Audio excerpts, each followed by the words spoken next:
الحمد لله وكفى وسلام على عباده الذين اصطفى. أما بعد، قال الله تعالى: أعوذ بالله من الشيطان الرجيم. بسم الله الرحمن الرحيم.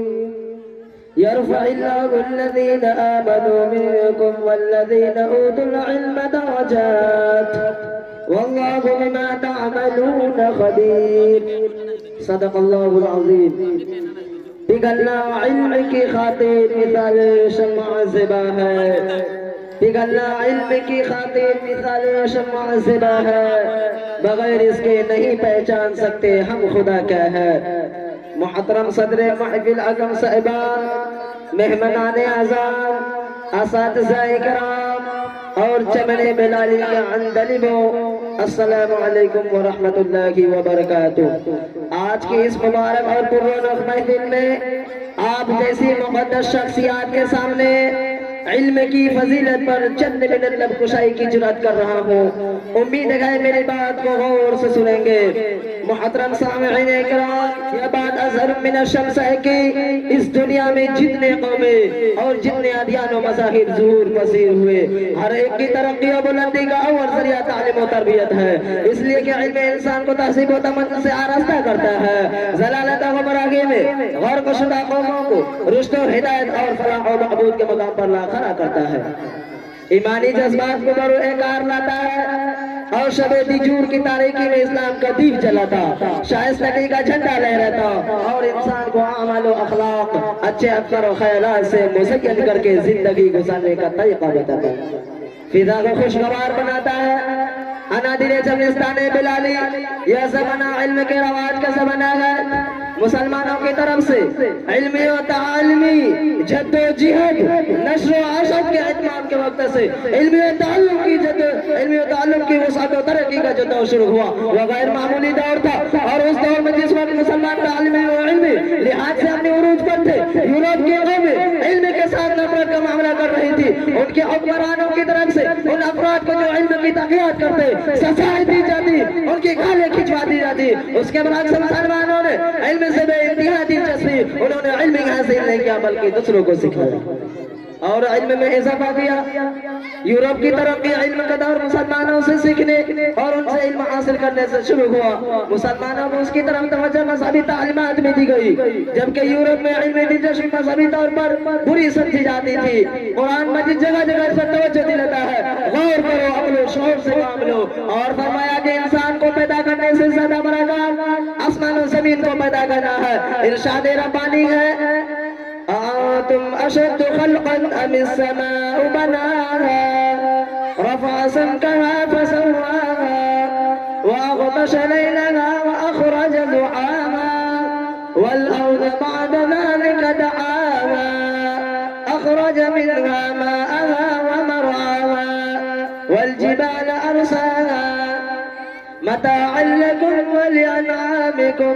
بھلا تمہارا پیدا بنوانا سدا سکتا ہے؟ یا آسمان کا اللہ نے اس کو بنایا، اس طرح سے کہ اس کے چھت کو بلند کیا اور اس کو درست بنایا اور اس کی رات کو تاریک بنایا اور اس کے دن کو ظاہر کیا اور اس کے بعد زمین کو بچھا کر اس سے اس کا پانی اور چرا نکالا اور پہاڑ کو اس پر قائم کر دیا تمہارے اور تمہارے مویشیوں کے پیدا پہنچانے کے لیے. حضرات برام قدر مسلمانوں کی یہ باتیں بتا کر دراصل ان پر غور کرنے اور ان سے نتائج نکالنے اور ان نتائج سے پیدا ہونے کی طرف توجہ دی گئی ہے. انسان کو اللہ تبارک و تعالیٰ نے اشرف المخلوقات بتایا ہے اور اسے اپنی افضل مخلوقات پر برتری اور فضیلت بخشی ہے اور یہ فضیلت مظاہر علم کی بنیاد پر عطا کی گئی اور انسان ہی یہ خصوصیت نہ کی گئی کہ وہ علم سے پیدا اٹھا کر اسے ترقی دے سکتے ہیں. اور انسان کو اللہ تبارک و تعالیٰ نے اشرف المخلوقات بتایا ہے اور اسے اپنی افضل مخلوقات پر درجے اور سارے عالم کی سرداری کا جھنڈا ہمارے ہاتھ میں دیا. سامنے اکرام، علم کی برکت ہے کہ خدا تعالیٰ نے انسانوں کو دنیا کی تمام مخلوقات پر شرف و فضیلت عطا فرمائی اور دوسری اور مخلوقات پر درجے سارے عالم کی سرداری کا جھنڈا ہمارے ہاتھ میں دیا اور کائنات کی تمام مخلوقات میں خلا مرکز ہمارے سر پر رکھ دیا. بادشاہت و سلطنت کو ہمارے واسطے تمام مخلوقات کو مسخر کر دیا اور کائنات کی تمام مخلوقات میں عظمت و بلندی اور معراج و رفعت کا احساس پیدا کر دیا. برادران فرشتوں جیسے موتی اور فرما بردار اور مقرب مخلوق کے مقابل میں فتح فرما دیا۔ برادران اسلام، ایک ایسی دولت، ایک ایسا خزانہ، ایک ایسا آلہ ہے جو عالم کو زمین سے اٹھا کر باہر کی چڑیوں پر کھڑا کر دیتا ہے، فقیر اور غداگر کو تخت مملکت میں جلوہ افروز کر دیتا ہے۔ حضرات، علم کی بہت سی شاخیں ہیں۔ علم ایک ایسے بڑے سے اور دریائے نفیدہ کنارے جس میں آدمی غوطہ لگاتا ہے، اگر اس کی رسائی تک نہ ہو تو اسی میں غوطے خطا رہے گا اور پورا فائدہ نہیں اٹھا پائے گا۔ جیسے کوئی لگودک صحرا میں کھو جائے، اسی لیے سب ہے کہ علم کو اللہ کا انعام اور نعمت سمجھتے ہوئے اس مقصد کے لیے حاصل کیا جائے کہ علم کے بارے سوال سے کس طرح پیدا ہو رہا جائے، پیغمبر صلی اللہ علیہ وسلم حاصل کی جائے، اور یہی بات پہلی وحی میں سکھائی گئی ہے۔ چنانچہ فرمایا گیا اقرأ باسم ربک الذی خلق، اے محمد صلی اللہ علیہ وسلم اپنے رب کے نام کے سہارے پڑھیے جس نے پیدا فرمایا، یعنی رب العالمین علم کو رب واحد سے وابستہ کر دیا، کیونکہ اگر رب سے جو علم کا خالق ہے علم وابستہ نہ ہو تو پھر انسان بھٹک جاتا ہے۔ یہی وجہ ہے کہ آج دنیا میں جو خرابی عام ہو رہی ہے کہ پڑھے لکھے لوگ بے شمار ہیں لیکن پھر بھی جرائم ہو رہے ہیں، تو اس کی وجہ یہ ہے کہ ان کا علم رب العالمین سے وابستہ نہیں ہے۔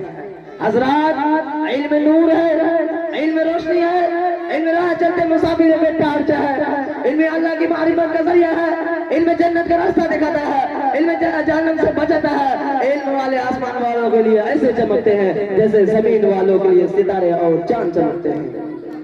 علم حاصل کرنے والوں کے لیے منزل دریا کی مچھلیاں اور جنگل کے درندے دعا کرتے ہیں، علم والوں کے لیے موذی جانور اپنی بلوں میں دعا کرتے ہیں، لیکن یاد رکھو وہ علم نہیں زہر ہے احرار کے حق میں، وہ علم نہیں زہر ہے احرار کے حق میں، جس علم سے حاصل ہو جہاں میں دو کفے جو فإن العلم نور من الہی ونور اللہ لا یعطى لعاصی، اور پگھلنا علم کی خاطر مثال شمع سے باب ہے، پگھلنا علم کی خاطر مثال شمع سے باب ہے، بغیر اس کے نہیں پہچان سکتے ہم خدا کیا ہے۔